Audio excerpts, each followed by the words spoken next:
Baik, Bismillahirrahmanirrahim. Assalamualaikum warahmatullahi wabarakatuh. Yang kami hormati Bapak Direktur Penyidikan yang hari ini merangkap selaku PLH Deputi Penindakan. Rekan-rekan jurnalis yang kami cintai dan kami banggakan, pada sore hari ini Komisi Pemberantasan Korupsi akan menyampaikan rilis penahanan sekaligus perkara untuk kasus Situbondo dengan tersangka KS dan tersangka EPJ. Untuk lebih lengkapnya akan disampaikan oleh Bapak Direktur Penyidikan. Waktu dan tempat kami persilakan.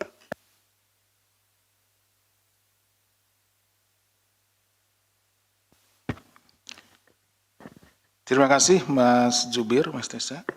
Bismillahirrahmanirrahim. Assalamualaikum warahmatullahi wabarakatuh. Selamat sore dan salam sejahtera bagi kita sekalian. Yang saya hormati Pak Jubir, Mas Tessa, dan yang saya hormati, saya cintai dan saya banggakan rekan-rekan jurnalis yang pada kesempatan sore ini bisa hadir di ruangan ini. Pada kesempatan sore hari ini, hari Selasa tanggal 21. Ya, ini. Tanggal 21 kami akan mengumumkan terkait dengan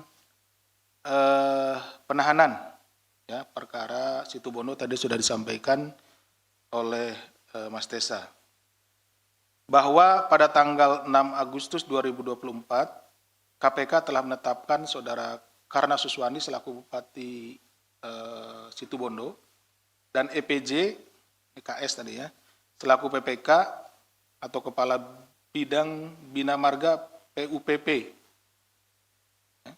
Kabupaten Situbondo atas dugaan tindak pidana korupsi berupa penerimaan hadiah atau janji oleh penyelenggara negara atau yang mewakili terkait pengelolaan dana pemulihan ekonomi nasional atau dana PEN, serta pengadaan barang dan jasa di pemerintahan Kabupaten Situbondo periode 2021-2024.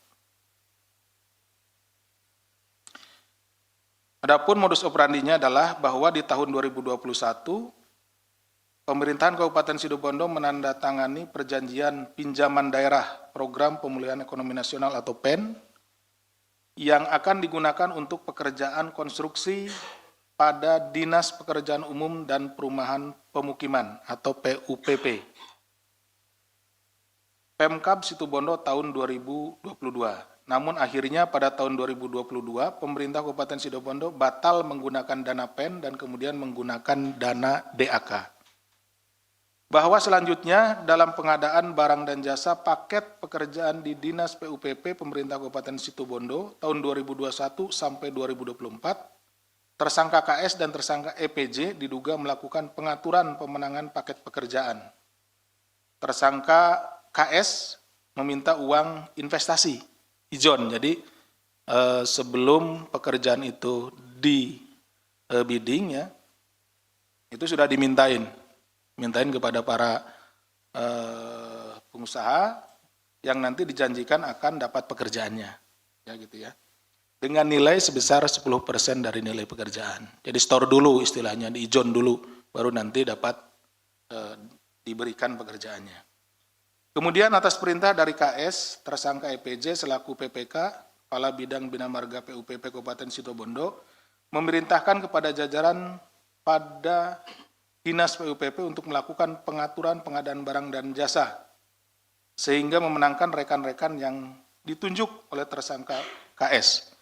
Jadi setelah mereka memberikan sejumlah uang, kemudian didata siapa-siapa saja atau perusahaan mana saja, setelah itu KS memerintahkan EPJ supaya lelangnya diatur dan dimenangkan oleh memang orang-orang atau pengusaha-pengusaha yang sudah menyetorkan sesuai dengan permintaan dari saudara KS ya. Gitu. Setelah rekanan mendapatkan dana pencairan pekerjaan, EPJ melalui bawahannya pada Dinas PUPP Kabupaten Situbondo kemudian meminta uang fee sebesar 7,5%. Jadi saudara EPJ juga ya Itu di luar yang 10% tadi ya. Tadi kan ijon, Saudara KS. Ini EPJ juga minta 7,5%. Ini untuk kepentingan mereka dan juga para pegawainya. Dari nilai pekerjaan yang didapatkan oleh rekan-rekan tersebut. Jadi kalau dihitung, berarti 10% di awal, ijon, ditambah 7,5%, jadi 17,5% ya. Bahwa kemudian tersangka KS menerima pemberian uang investasi atau ijon melalui orang-orang kepercayaannya sekurang-kurangnya sebesar 5.575.000.000 rupiah. Sedangkan tersangka EPJ menerima uang PI secara langsung dan melalui bawahannya di Dinas PUPP Kabupaten Situbondo sekurang-kurangnya 811.362.200 rupiah. Pasti rekan-rekan nanya begini, tadi yang 10% itu 5,5, tapi ini yang 7,5% kenapa cuma 811 juta gitu ya. Ini dibagi-bagi ya, dibagi lagi. Jadi tidak hanya EPJ sendiri, karena untuk lelang itu ada beberapa orang gitu ya. Ini yang khusus diterima oleh EPJ adalah 811.362.200 rupiah. Gitu. Karena itu kan ada tim-timnya ya di situ. Jadi yang diterima oleh EPJ segitu. Untuk kepentingan penyidikan kepada saudara KS maupun saudara EPJ mulai tanggal 21 Januari hari ini, hari Selasa, sampai dengan tanggal 9 Februari 2025, penyidik melakukan penahanan untuk jangka waktu 20 hari di Rumah Tahanan Negara Kelas 1 Jakarta Timur, Cabang Rutan Komisi Pemberantasan Korupsi. Terhadap tersangka saudara KS dan saudara EPJ diduga melanggar pasal 12 huruf A atau pasal 12 huruf B kecil atau pasal 11 Undang-Undang Republik Indonesia tahun 31 tahun 99 tentang pemberantasan tindak pidana korupsi bagaimana telah diubah dengan Undang-Undang Republik Indonesia nomor 20 tahun 2001 tentang perubahan atas Undang-Undang Republik Indonesia nomor 31 tahun 99 tentang pemberantasan tindak pidana korupsi junto pasal 55 ayat 1 ke 1 KUH pidana.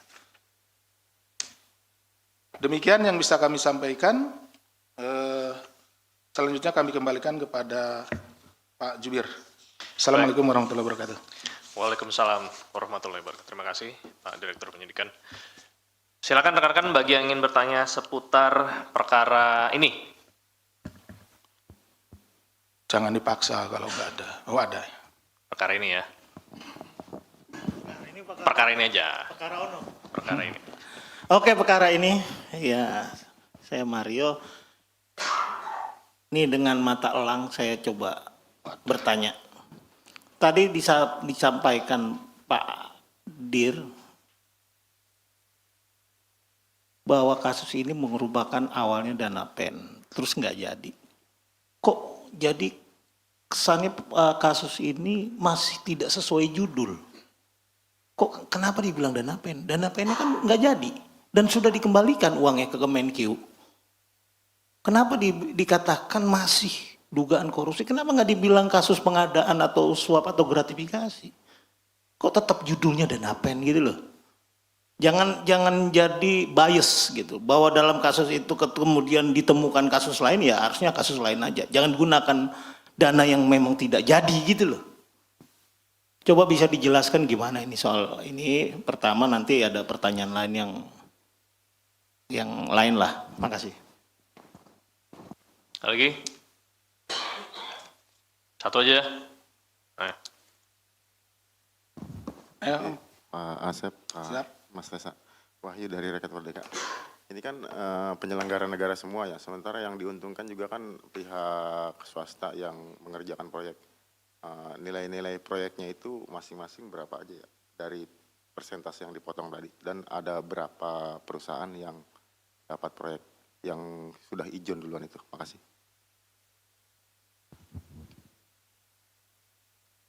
Cukup? Silakan, Direktur Penyidikan. terima kasih Mas Mario dan juga Mas Wahyu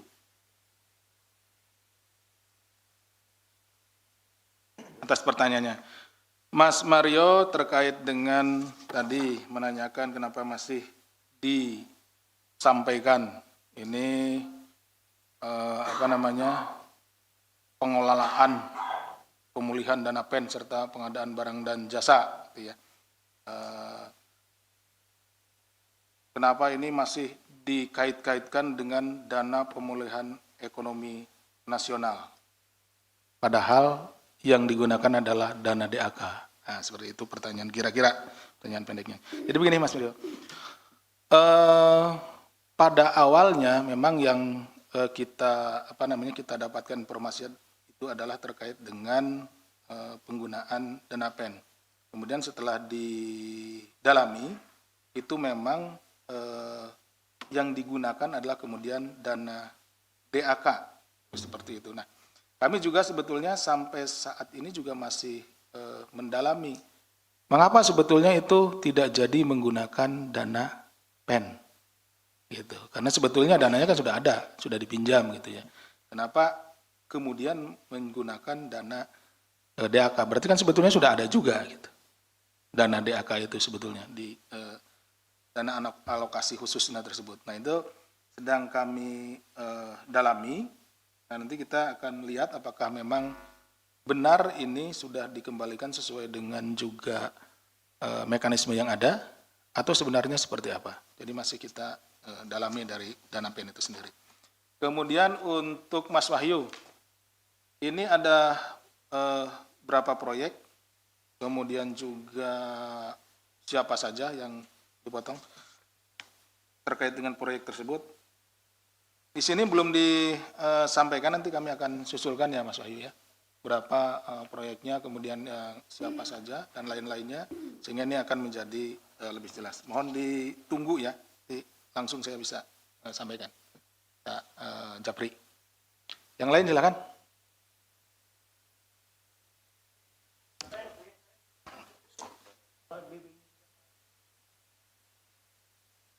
Jarang-jarang ketemu Mas Mario sekarang, langsung begitu.